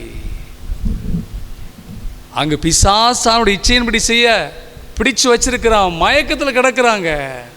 மயக்கம் தெளிய என்ன பண்ணுவாங்க? இந்த வசனத்தை சாந்தமாய் உபதேசம் பண்ணுங்க. மயக்கம் தெளிந்து பிசாசுடைய கண்ணிக்கு அவர்கள் தப்புவிக்கப்படுவார்கள். கடந்த நாளில் ஒரு கார்பெண்டரை சந்தித்தேன், மாடசாமி ஒரு பேர். அவர் சொன்னார், பெருங்குடியாரையா, குடிச்சு விளையாட்டு பணம் சம்பாத்தியம் பண்ணி ஊர்ல எல்லாம் அழிச்சிட்டேன். ஒரு போதகரனை சந்தித்தார், எனக்கு ஆறுதல் சொல்லி செபித்தார். அந்த நாளிலிருந்து நான் விடுதலையாகி விட்டேன்னு சொன்னார். ஆமேன், அல்லேலூயா. இன்றைக்கு இயேசு உயிரோடு இருக்கிறார். ஆமேன். ஒன்று பிசாசுடைய இச்சையின்படி பிடிப்பட்ட, இன்னொன்று பிசாசின் வல்லமையிலே அகப்பட்டிருக்கிற ஜனங்கள். இயேசு கிறிஸ்துவின் வேதம் அப்படித்தான் சொல்கிறது. அவர் நன்மை செய்கிறார் சுற்றி திரிந்தார், பிசாசின் வல்லமையில் அகப்பட்ட யாவரையும் விடுதலையாக்க முடியாது சுற்றி திரிந்தார். எல்லா வல்லமைக்கும் மேலான வல்லமை இயேசுவின் நாமத்திற்கு உண்டு, கர்த்தருடைய வார்த்தைக்கு உண்டு, இயேசுவின் இரத்தத்திற்கு உண்டு. சபையே, இன்றைக்கு நாம் இருளில் இருக்க ஜனங்களை வெளிச்சத்து கொண்டு வர, பாவ சேற்றில் அகப்பட்டிருக்கிற ஜனங்களை விடுதலையாக்கும்படியாக தேவன் உங்களுக்கு எனக்கு அதிகாரம் கொடுத்திருக்கிறார். ஐயா கொடுத்திருக்கிறார். அதை பயன்படுத்தி ஒரு கூட்ட ஜனத்தை கிறிஸ்துவண்டை ஆதாயப்படுத்துங்க. யாக்கோபு நிருபம் 5ஆம் அதிகாரம் கடைசி வசனத்தை வாசிங்க. நான் நிறைவு செய்கிறேன். வாசிங்கள். தப்பிப்போன மார்க்கத்தினின்று பாவியை திருப்புகிறவன் ஒரு ஆத்துமாவை மரணத்தின் ரட்சித்து திரளான பாவங்களை மூடுவான் என்று அறியுங்கள். ஒரு மனிதன் பாவ சேற்றில் இருக்கும்போது அவனுக்கு சுவிசேஷத்தை அறிவித்து வசனத்தை சொல்லி நீங்கள் கிறிஸ்துவண்டை நடத்தினால் ஒரு ஆத்துமாவை அழிவுக்கு நேராக போகிற ஆத்துமாவை நீங்கள் மீட்டெடுக்கிறீங்க, திரளான பாவத்தை மூடுறீங்க என்று வேதம் சொல்லுகிறது. இதற்காக தான் சபையிலே தேவன் உங்களை என்னை வைத்திருக்கிறார், ரட்சித்திருக்கிறார், ஆவியால் நிரப்பியிருக்கிறார், தேவன் நம்மளை ஆசீர்வதித்திருக்கிறார். சபையே, அவருடைய வருகையை சந்திப்பதற்கு நாம் ஆயத்தமாகுவோம். ஒரு கூட்ட ஜனத்தை ஆயத்தப்படுத்துவோம், அவர்களுக்கு காவலாளியாய் மாறுவோம். கர்த்தர் உங்களை ஆசீர்வதிப்பார். ஆமென். 213வது பாடல், தந்தானை துதிப்போமே திருச்சபையாரே, கவி பாடி பாடி என்ற பாடலை பாடும் பொழுது நம்மையும் நம்முடைய கரங்களில் இருக்கிற இந்த ஒரு நாள் வருமான தோத்திர காணிக்கை அவையும் படிக்கும்படியாக உங்களை அன்போடு கேட்டுக்கொள்கிறோம். தந்தானை துதிப்போமே திருச்சபையாரே, கவி பாடி பாடி தந்தானை துதிப்போமே.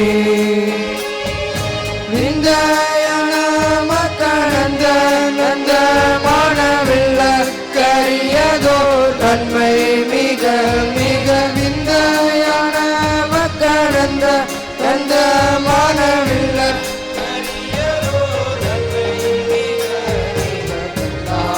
துதிப்போமே.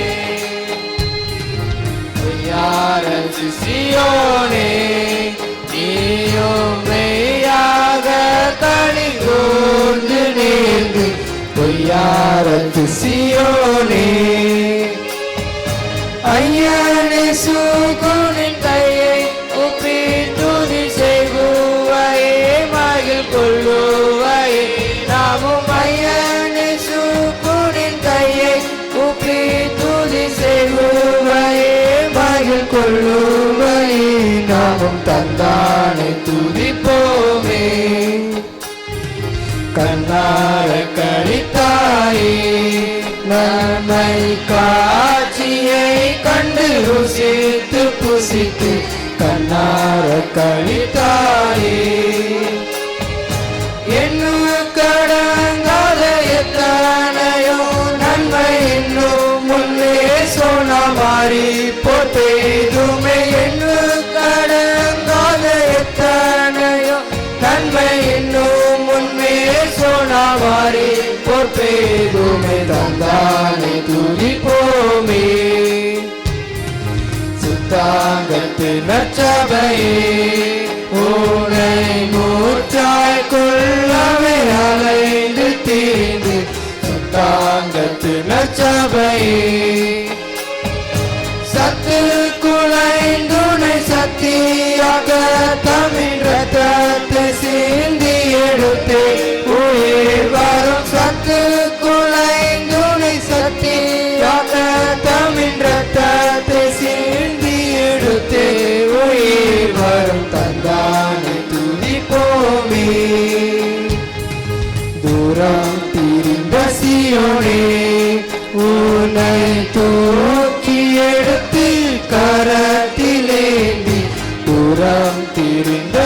சியோனே ஆரங்கள் பூட்டி அலங்கரித்து நினையத்தான் மணவாட்டியாக்கினது என்னை ஆரங்கள் பூட்டி அலங்கரித்து நினையத்தான் மணவாட்டியாக்கினது என்னை தந்தானை துதிப்போமே சிங்கார கன்னிமாரே உம்மலார கும்மி அடித்து படித்து சிங்கார கன்னிமாரே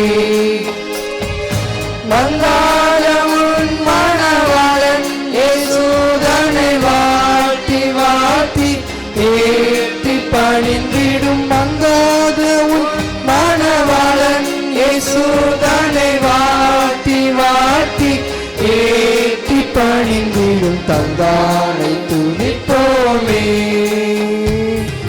ஓயார சியோனே நீயும் மெய்யாக கழிகூர்ந்து நேர்ந்து ஒய்யார சியோனே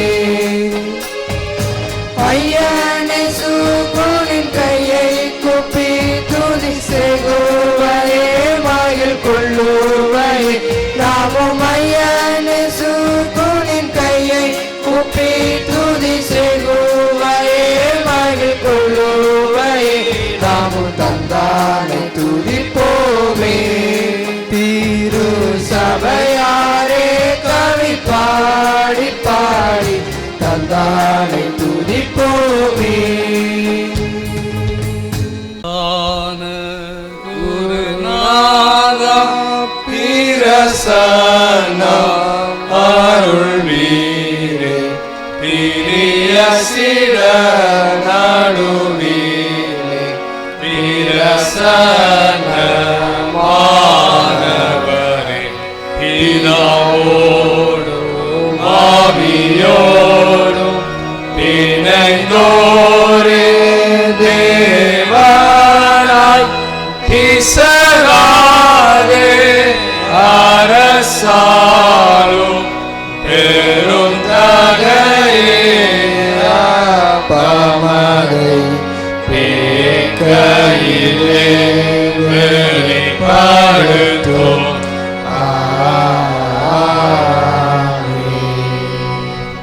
கர்த்தர் உங்களோடிருப்பாராக கர்த்தருமதாவியோடும் இருப்பாராக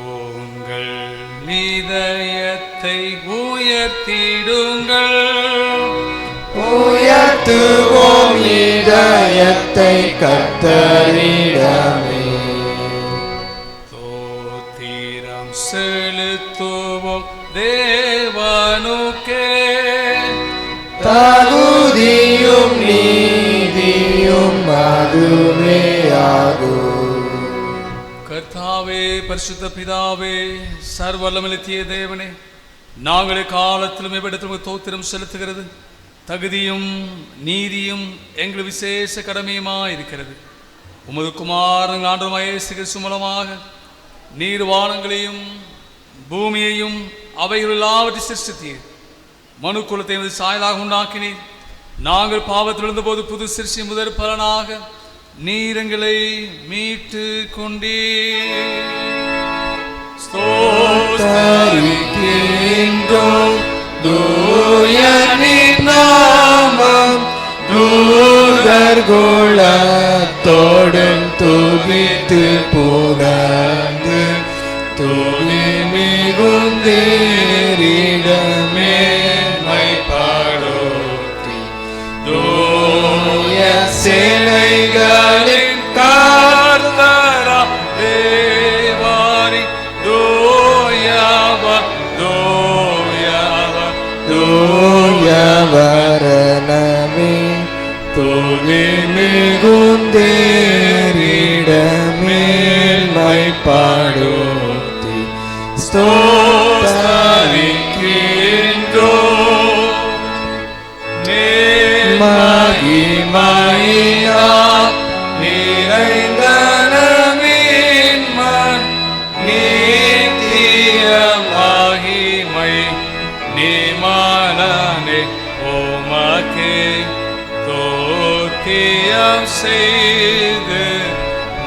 மகிமைப்படுத்தி தூய சேனைகளின் கர்த்தராம் தேவனே தூயவர் தூயவர் தூயவர் எனவே கோத்தியம் செய்து மகிமைப்படுத்தி ஸ்தோத்தரிக்கின்றோம்.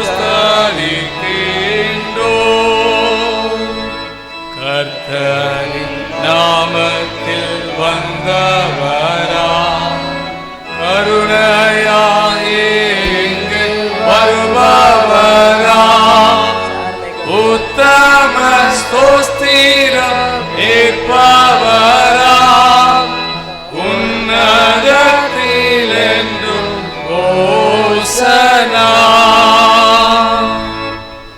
ஆம் பிதாவே, நீ பரிசுத்தர், நீ ஸ்தோத்தரிக்கப்பட்டவர். தேவரீர் மனிதரில் உருக்கமாய் அன்பு கூர்ந்து உமது ஒரே பேரான குமாரன் இயேசு கிறிஸ்து எங்கள் தன்மையை தரித்து கொள்ளவும் சிலுவையில் மரித்து எங்களை மீட்டு கொள்ளவும் அவரை தந்தருளினீரே.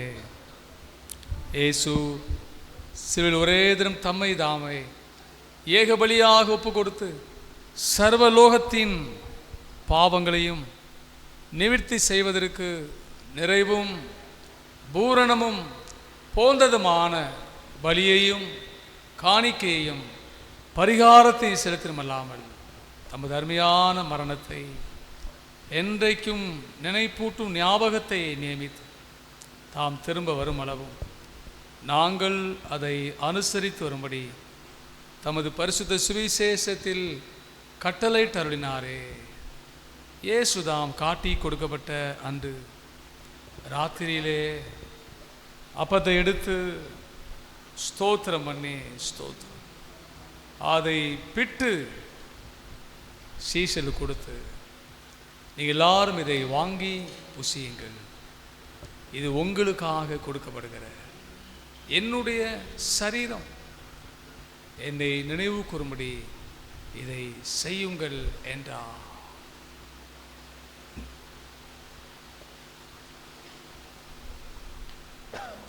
அப்படியே போஜனம் பண்ண பின்பு இயேசு பாத்திரத்தை எடுத்து ஸ்தோத்திரம் பண்ணி ஸ்தோத்திரம் அவர்கள் கொடுத்து, நீங்கள் எல்லாரும் இதிலே பானம் பண்ணுங்கள், இது பாவ மன்னிப்பு உண்டாகும்படி உங்களுக்காகவும் அநேகருக்காகவும் சிந்தப்படுகிற புது உடன்படிக்கைக்குரிய என்னுடைய இரத்தம், இதை பானம் பண்ணும்போதெல்லாம் என்னை நினைவு கூறும்படி இதை செய்யுங்கள் என்று திருவுளம் பற்றினார்.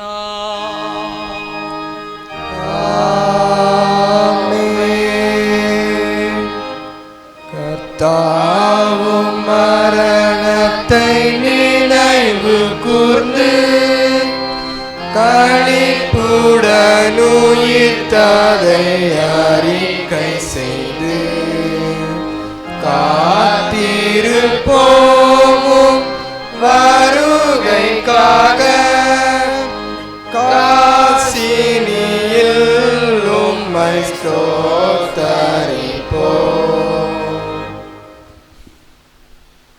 ஆதலால் பிதாவே, உமது குமாரனாகிய எங்கள் ஆண்டவர் அருமையான பாடுகளையும் மரணத்தையும் மகிமையான உயிர்த்தெழுதலையும் பரமேறு நினைவு கூர்ந்து உமது அடியர்களாகிய நாங்கள் அவருடைய கட்டளையின்படியே அவருடைய வருகை எதிர்நோக்கினர்களாக இதை செய்கிறோம். அவர் நீர் நிறைவேற்றின பூரண மீட்புக்காக உமக்கு நன்றி செலுத்துகிறோம். கர்த்தாவே, எங்கள் தேவனே, கருத்துடன் உம்மை துதிக்கின்றோம். காருண்யரே, உம்மை புகழுகின்றோம். கனிவுடன் மகிமைப்படுத்துகிறோம். இரக்கமுள்ள பிதாவே, நாங்கள் பிற்கிற அப்பம் கிறிஸ்துடைய சரீரத்தின் ஐக்கியமாயும் நாங்கள் ஆசீர்வதிக்கிற பாத்திரம் கிறிஸ்துவின் இரத்தத்தின் ஐக்கியமாக இருக்க முடியும். எங்களையும் நீரே தந்த இந்த அப்பத்தையும் இந்த திராட்சை ரசத்தையும்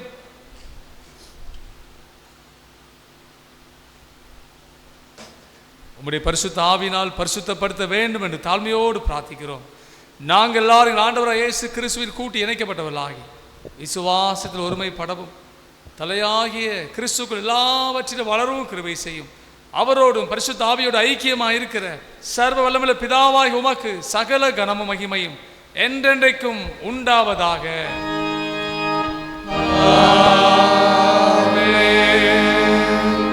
நம்ம ரட்சகராகிய கிறிஸ்து கற்பித்தபடி அவர்களுக்கு அருளப்பட்ட தைரியத்தோடு அவர் கர்த்தருடைய ஜெபத்தை சேர்ந்து ஏறெடுப்போமாக. பரமண்டலங்களில் இருக்கிற எங்கள் பிதாவே, உம்முடைய நாமம் பரிசுத்தப்படுவதாக, உம்முடைய ராஜ்யம் வருவதாக, உம்முடைய சித்தம் பரமண்டலத்தில் செய்யப்படுகிறது போல பூமியில் செய்யப்படுவதாக. அன்றைய அப்பத்தை எங்களுக்கு தாரும். எங்களை விரோதமாய் குற்றம் செய்து நாம் மன்னிக்கிறது போல எங்கள் குற்றங்களை மன்னியும். எங்களை சோதனைக்குள் பிரவேசிக்க பண்ணாமல் தீமையில் ரட்சித்துக் கொள்ளும். ராஜ்யம் வல்லமை மகிமையும் என்றென்றைக்கும் உடையவர்களே. ஆமென். அவனுடைய திருப்பந்திலே பங்கு பெறும்படியாய் வந்திருக்கிற நாம் நம்முடைய அபாத்திர தன்மையை உணர்ந்து கொண்டவர்களாக யாவொரு பின்வரும் தாழ்மையின் ஜெபத்தை பொருள் உணர்ந்தவராக நாம் ஏறெடுப்போம். இரக்கமுள்ள கர்த்தாவே,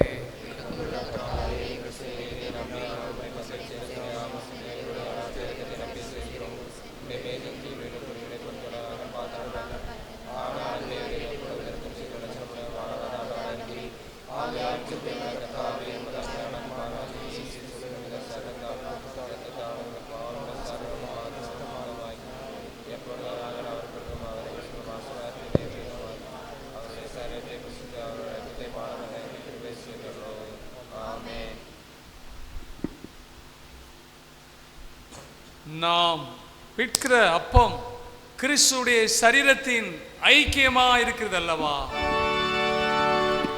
ஜகத்தின் பாவத்தை சுமந்து தீர்க்கிற தேவாட்டு குட்டியே எங்களுக்கிரங்கும் தேவா சமாதானம் தாரும். தேவாட்டு குட்டியே எங்களுக்கிரங்கும் தேவா சமாதானம் தாரும். பாருங்கள், எல்லாம் ஆயத்தமாயிருக்கிறது.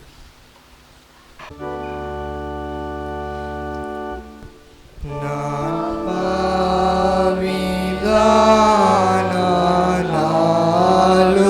நீர் மாசற்ற இரத்தம் சிந்தி நீர் வாயன்று என்னை அழைத்தீர்.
உம்மிடம் என் மீட்பரே வந்தேன் வந்தேன். நான் பாவிதான் இறங்குவீர்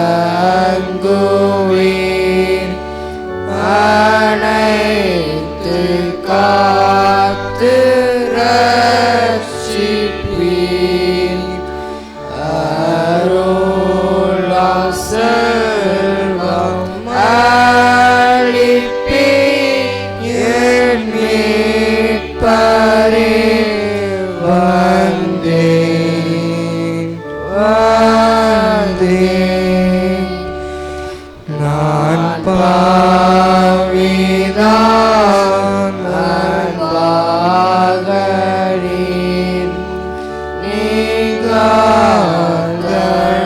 நீங்காதடைகள் நீக்கினீர் உமக்கு சொந்தமாக்கினீர் என் மீட்பரே வந்தேன் வந்தேன்.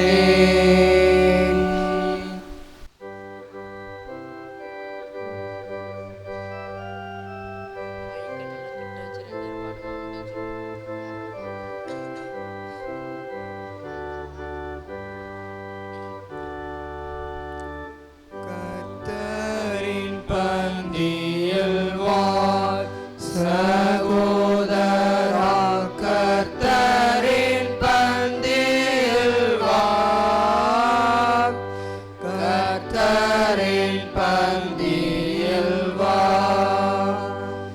கர்த்தர் அன்பாய் சொந்த இரத்தத்தை சிந்தின காரணத்தை மன பூரணமாய் எண்ணி கர்த்தரின் பந்தியில் வாழ். ஜீவப்பமல்லோ கிறிஸ்துவின் திருச்சரீரமல்லோ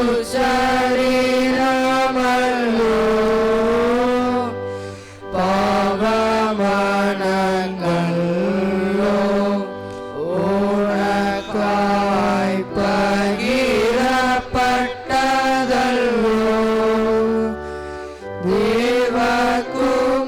தேவகுமாரனின் ஜீவப்பத்தை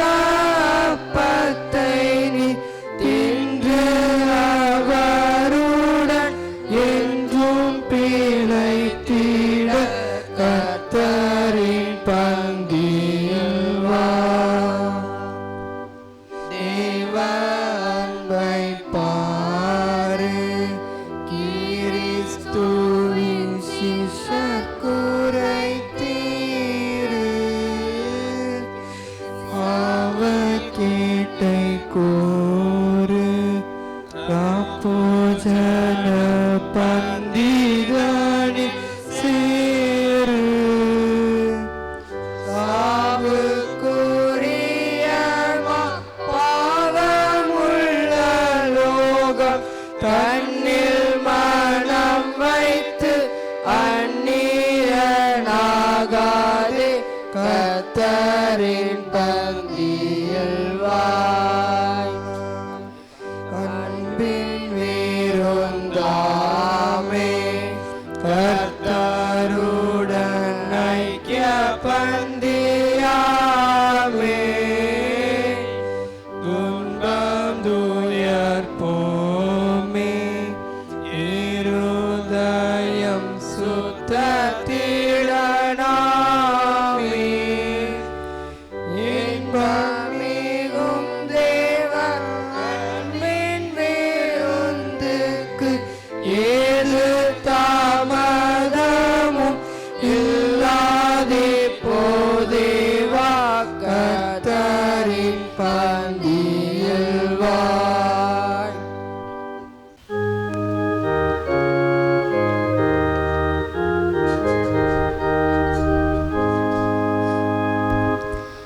அன்பரின் நேச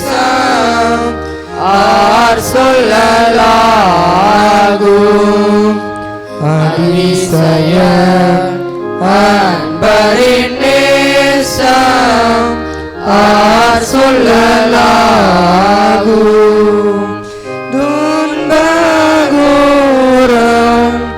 தொடர்ந்திடும் நேரம் அதிசய அன்பரின் நேசம் ஆர் சொல்லலாகும் இதுவன் சரீரம் இதுவன் ரத்தம் இதுவன் சரீரம் இதுவன் ரத்தம் என்னை நினைத்திடும்படி அருந்துமென்றாரே அதிசய அன்பரின் நேசம் ஆர் சொல்லலாகும் பிரிந்திடும் வேலை நெருங்கினதாலே பிரிந்திடும் வேலை நெருங்கினதாலே வருந்தின சீஷர்காய் மருகிழின்றாரே அதிசய அன்பரின் நேசம் ஆர் சொல்லலாகும் வியாழ நிரவினில் வியாகுலத்தோடே வியாழ நிரவினில் வியாகுலத்தோடே விளம்பின போதகம் மறந்திடலாமோ அதிசய அன்பரின் நேசம் ஆர் சொல்லலாகும்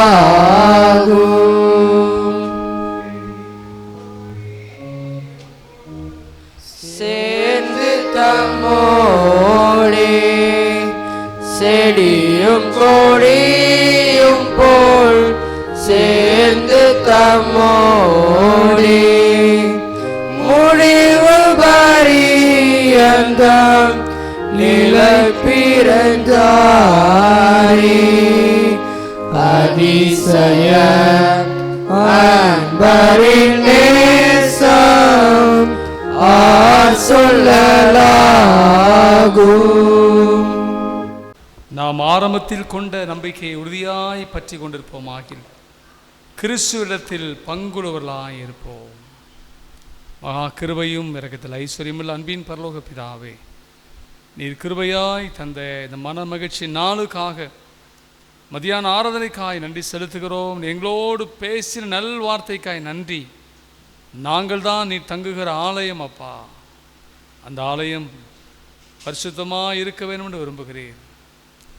பரிசுத்த ஆவியான தங்குகிற ஆலயம். நீர் எங்களுக்குள்ளாய் தங்கி எங்கள் நடுவிலே உலாவி வருகிற தேவன் என்று வேதம் சொல்லுகிறார். நாங்கள் மனவாட்டியாகிய திருச்சபை ஆண்டவரே, அதை அறிந்தவர்களாக இந்த பூமியிலே நாங்கள் உமக்காய் வாழ, பரிசுத்தத்தை காத்துக்கொள்ள, உம்மோடு இருக்கிற ஐக்கியத்தை நாங்கள் நாளுக்கு நாள் புதுப்பித்து கொள்ள, ஆண்டவரே உம்மை போல நாங்கள் மாற எங்களுக்கு உதவி செய்யும்படியாக நாங்கள் செபிக்கிறோம்.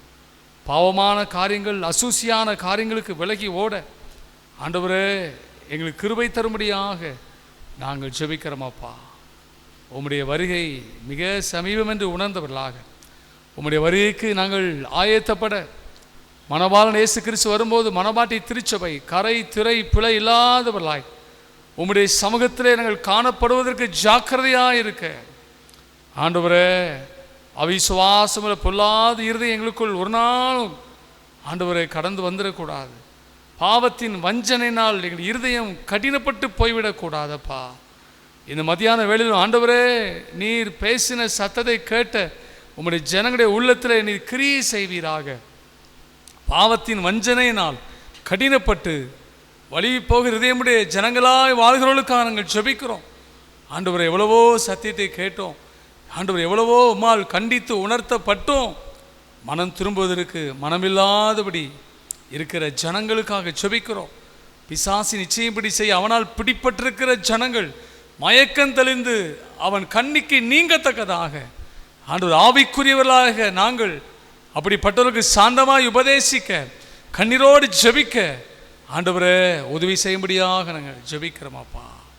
உம்முடைய சரீரமாம் சபை பக்தி விருத்தி அடைய, ஆண்டவரே அந்நியோனியத்திலே அன்பிலே பெருக ஆண்டவரே கர்த்தர் உதவி செய்யும்படியாக நாங்கள் ஜெபிக்கிறோம். திருச்சபை தந்த எல்லா குடும்பங்களுக்காய் ஸ்தோத்திரம். வெளிநாடுகளில், வெளி மாநிலங்களில், வெளி மாவட்டங்களில் வசிக்கிற குடும்பங்களை கர்த்தர் உயிர்ப்பிப்பீராக, பிள்ளைகளை உயிர்ப்பிப்பீராக. கொடுத்திருக்கிற வருமானங்கள், வியாபாரம், தொழில், விவசாய பணி, மிருக ஜீவங்கள், உத்தியோகங்களுக்காய் ஸ்தோத்திரம். அனைத்து ஆசீர்வதியும். படிக்கிற பிள்ளைகளுடைய ஞானத்தை அறிவை தாரும். பள்ளி மற்றும் கல்லூரி படிக்கிற பிள்ளைகளுக்கு விசேஷ ஞானத்தை தாரும், பாதுகாப்பை தாரும். வேலைக்கு காத்திருக்கிற பிள்ளைகளுக்கு வேலை வாய்ப்பை தாரும். திருமணத்துக்கு காத்திருக்கிற பிள்ளை ஏற்ற துணையை தாரும். திருமணமாகி கற்பத்தின் கணிக்காகி காத்திருக்கிற பிள்ளைக்கு அற்புதங்களை செய்யும் ஆண்டவரே. பிரிந்து போன குடும்பம்லாம் உண்டு சேரட்டும், குடும்ப உறவு சீர்படட்டும் ஆண்டவரே. குடிக்கு வெறிக்கு அடிமையாக இருக்கிறவர்களை கர்த்தர் விடுதலையாக்குவீராக ஆண்டவரே. பிள்ளைகள் எல்லாரும் கர்த்தரால் போதிக்கப்பட்டு இருப்பார்கள். உன் பிள்ளைகளின் சமாதான பெரிதாக இருக்கின்ற வார்த்தையை நிறைவேறட்டும் ஆண்டவரே. நீ திருச்சபை தந்த எல்லா குடும்பங்களையும் கர்த்தர் ஆசீர்வதிப்பீராக. எங்களுடைய கிராம எல்லையில் வசிக்கிற எல்லா ஜனங்களையும் ஆசீர்வதிப்பீராக. எங்களுடைய கிராமத்தை சுற்றிருக்க எல்லா ஜனங்களுக்காக நாங்கள் ஜெபிக்கிறோம். எல்லா ஜனங்களும் கிறிஸ்துவுடைய அன்பை வாழ்வில் ருசிக்க ஆண்டவரே உதவி செய்வீராகப்பா. எங்களுடைய சேகரத்துக்காய் 3 சபைகளுக்காய் ஸ்தோத்திரம். இந்த மாதம் நடக்கிற சேகர அளவிலான முழுகிற ஜபத்துக்காக, சேகர அளவிலான வாலிபர் கூடிக்காக, எங்களுடைய ஆலயத்தில் வருகிற சனிக்கிழமை நடக்கிற உபவாச கூடிக்காக, மற்றும் காலை மாலை ஆராதனை, ஓய்வு நாள் ஆராதனைக்காக ஆண்டவரே சண்டே ஸ்கூலுக்காய் ஸ்தோத்திரம். அதை நடத்துகிற பிள்ளைகளை ஆசீர்வதியும். உங்கள் நான் மகிமைக்காய் பயன்படுத்துவோம். எங்களுடைய திருவள்ளி திருமணத்துக்காய் ஸ்தோத்திரம். 844வது மாம்பழச்சங்கம் ஸ்தோத்திர பண்டிகைக்காய் ஸ்தோத்திரம். எங்கள் திருமணத்தில் உருவாவதற்கு காரணமாக இருந்த பரிசுத்தவான்கள், இரத்த சாட்சிகள் எல்லாவற்றுக்காய் ஸ்தோத்திரம். தொடர்ந்து எங்கள் திருமணல் பக்தி விருத்தி அடைய, பரிசுத்தாவின் ஆறுதலோடு பலுகி பெருக நாங்கள் ஜெபிக்கிறோம். தந்த பேராயர், எல்லா போதகர்கள், சபை ஊழியர்கள், மூப்பர்களுக்காய் ஸ்தோத்திரம். எல்லாரையும் உயிர்ப்பிப்பீராக. இந்த பண்டிகை நாட்களை ஆசீர்வமாக தாரும். 844வது பண்டிகை மூலம் நாம மகிமை அடைய இன்னும் எங்கள் மாவட்டத்திலே ஆண்டவரே ஆலயம் இல்லாத கிராமங்களில் ஆலயம் எழும்ப, ரட்சிக்கப்படுகிற ஜனங்களை அனுதினமும் ஆதி திருச்சபை போல் கூட்டி சேர்க்கப்பட உதவி செய்வீராக. உங்களுடைய ஜனம் படைத்த காணிக்கைக்காய், ஒரு நாள் வருமான காணிக்கை கவருக்காக, தசமமாக காணிக்கைக்காய், தோத்திர காணிக்கைக்காக ஆண்டவரே உமக்கு நன்றி செலுத்துகிறோம். படைத்தவர்களை தேவன் அங்கீகரித்து உங்கள் நாம மகிமைக்காக ராஜ்ய விஸ்தார ராஜ்ய கட்டுமான பணிக்காய் பயன்படுத்தப்பட கர்த்தர் உதவி செய்வீராக. எங்களுடைய சபை ஊழியருக்காய், மனைவி பிள்ளைகளுக்காய் நன்றி. ஆலய பணிவிடை செய்கிற அருமையான ஐயாவுடைய குடும்பங்களுக்காய், பிள்ளைகளுக்காக நன்றி. பாடல் குழுவினருக்காக, இசை வாசிக்கிற பிள்ளைகளுக்காக நன்றி. ஆசீர்வதிங்க ஆண்டவரே. மீட்பெரும் இரட்சகரும் ஆகிய இயேசுவின் மூலம் ஜெபிக்கிறோம் நல்ல பிதாவே, ஆமென். எல்லா புத்திக்கு மேலான தேவ சமாதானம் உங்களோடு இருந்து நீங்கள் தேவனை அவருடைய குமாரனாகிய அவருடைய நாதர் இயேசு கிறிஸ்து பற்றி அன்பிலும் அறிவு நிலைத்திருக்க முடியும். உங்கள் இதயத்தையும் சிந்தையை காக்க கடவது பிதா, குமாரன், பரிசுத்த ஆவியாகிய சர்வ வல்லமை பொருந்திய தேவனுடைய ஆசீர்வாதம் இப்பொழுதும் எப்பொழுதும் சதா காலங்களோடு கூட நிலைத்திருக்க கடவது. ஆமென், ஆமென்,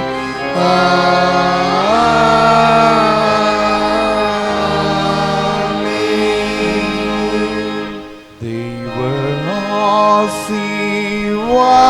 ஆசீர்வாதத்தோடே அடியாரை அனுப்பும் வார்த்தை என்னும் அப்பத்தாலே போஷித்து வளர்ப்பியும் இப்போதும் தேடி வந்து மனதார போற்றியோ முற்றலோகத்தில் கழித்து உம்மை வாழ்த்தி தொழுவோம். ஆமென். யாவரும் சேர்ந்து சொல்லுவேன், ஆத்துமாவே கர்த்தரை ஸ்தோத்திரி, என் முழு உள்ளமையுடைய பரிசுத்த நாமத்தை ஸ்தோத்திரி. என் ஆத்துமாவே கர்த்தரை ஸ்தோத்திரி. கர்த்தர் செய்த சகல உபகாரங்களை மறவாதே. ஆமே. கர்த்தர் உங்களோடு கூட இருப்பாராக. யாவரு தேவ சமாதானத்தோடு சென்று வருவோம். யாவருக்கு நன்றி. May God bless you.